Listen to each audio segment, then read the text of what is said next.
We're always told that to understand what's happening now, we've got to look at the past. But what do you do when the present feels completely new, like we're off the map?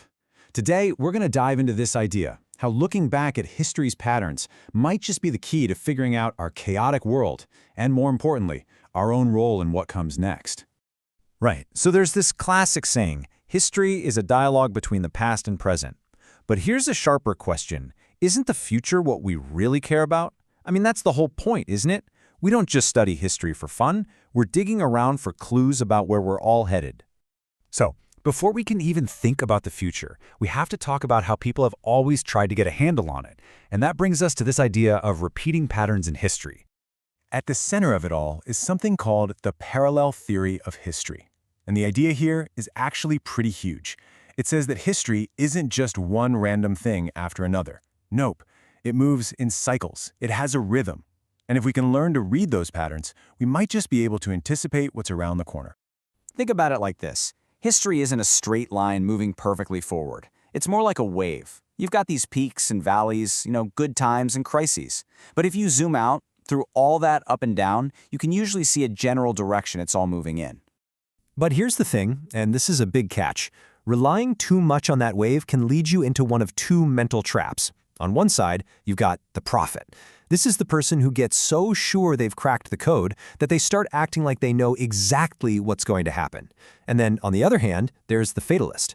This person looks at the same powerful pattern and just gets overwhelmed, thinking, well, it's all set in stone, there's nothing I can do. Both of those mindsets, the prophet and the fatalist, they both miss the most important part, especially right now.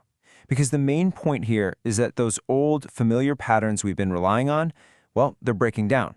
The old order is collapsing. And this slide really gets to the heart of it. For a long, long time, the way the world worked was based, however imperfectly, on some idea of compromise, of checks and balances.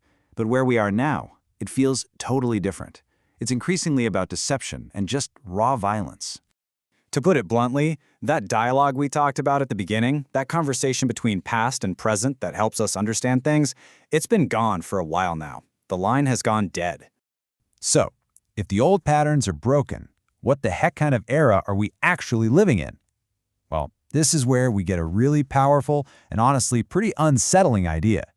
We might be in a singularity of violence and deception. And the evidence that the old rulebook has been thrown out is frankly everywhere. Just look at the headlines. You have Russia's full-scale attack on Ukraine, which completely upended decades of supposed stability in Europe. Then you have the horrific attack by Hamas on Israel, an act that kicked off a brutal, devastating new phase in a conflict that many thought was just simmering. And it doesn't stop there. This was followed by Israel and Iran trading direct military blows, something that broke all the old rules of their shadow war and pushed the entire region to the brink. And zooming out, you see these huge geopolitical chess moves, like the U.S. strategically positioning itself to protect the petrodollar system, which is the bedrock of its economic power. These aren't the moves of compromise. This is a much more aggressive game being played on the world stage. And that brings us back to this key idea of a singularity. It's like a historical tipping point.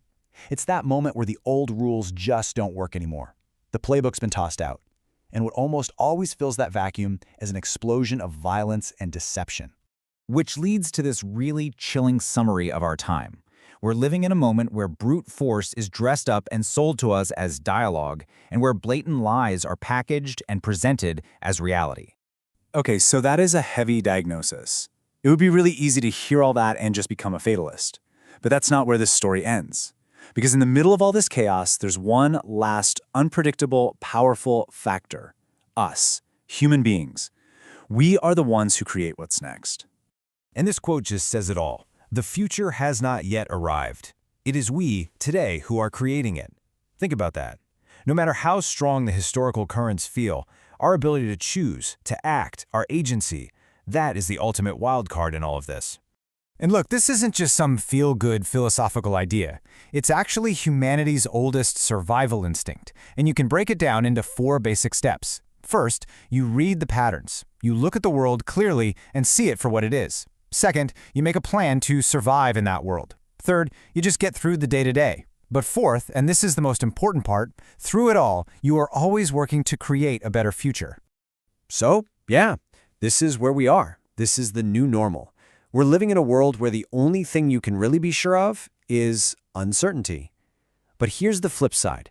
That very uncertainty is what makes our choices matter so much. I mean, if the future was already written, what we do today would be meaningless. And so all of this, it all boils down to one final crucial question. A question for you, for me, for all of us. In this crazy age of uncertainty, with all the old maps gone, what future are we choosing to create?